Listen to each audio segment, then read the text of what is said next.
বের হয়েছি সকালে একটু হাঁটাহাঁটি করতে। এসে দেখি কি সুন্দর গরুর বাচ্চা এগুলো কি সুন্দরভাবে ঘাস খাচ্ছে, দেখতে পাচ্ছেন। আমি অনেক অনেক দিন পরে এভাবে গরুর ঘাস খাওয়া দেখছি, দুজন একসাথে দড়ি দিয়ে বাঁধা। খুব ভালো লাগছে দেখতে।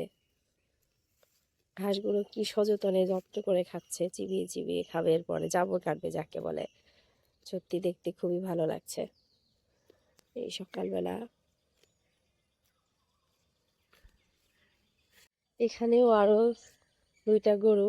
সকালে উঠে ভালোই গরু এসে ঘাস খাচ্ছে, সেটা দেখতে পাচ্ছি। এটা আবার শিংওয়ালা গরু।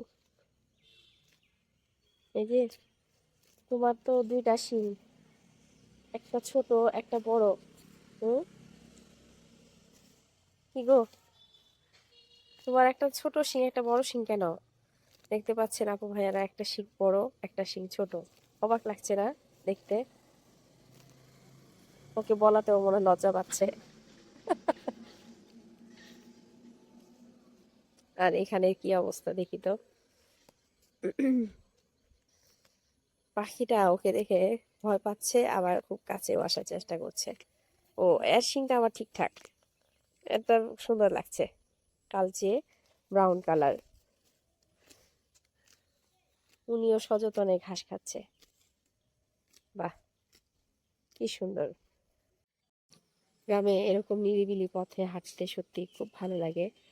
এখন মিষ্টি মিষ্টি একটা রোদ। আর ঢাকার তুলনায় মনে হয় এইবার গ্রামে অনেক ঠান্ডা পেলাম, কারণ রাতে একদমই ফ্যান ছাড়তে পায় না, কাঁথা মানে গায়ে দিয়ে থাকতে হয়। আর সকালবেলাটাও তাই, কিন্তু একটু পরে যখন 10টার পরে রোদ উঠবে তখন দেখা যাবে যে গরম পড়ে গিয়েছে। কিন্তু ঢাকায় তো অল টাইম গরম এখন এই সময়টাতে। ভালো থাকবেন আপু ভাইয়ারা। ভিডিওটা ভালো লাগলে অবশ্যই লাইক, কমেন্ট, শেয়ার আর ফলো দিয়ে পাশে থাকবেন। আজকের মতো বিদায়। আল্লাহ হাফেজ।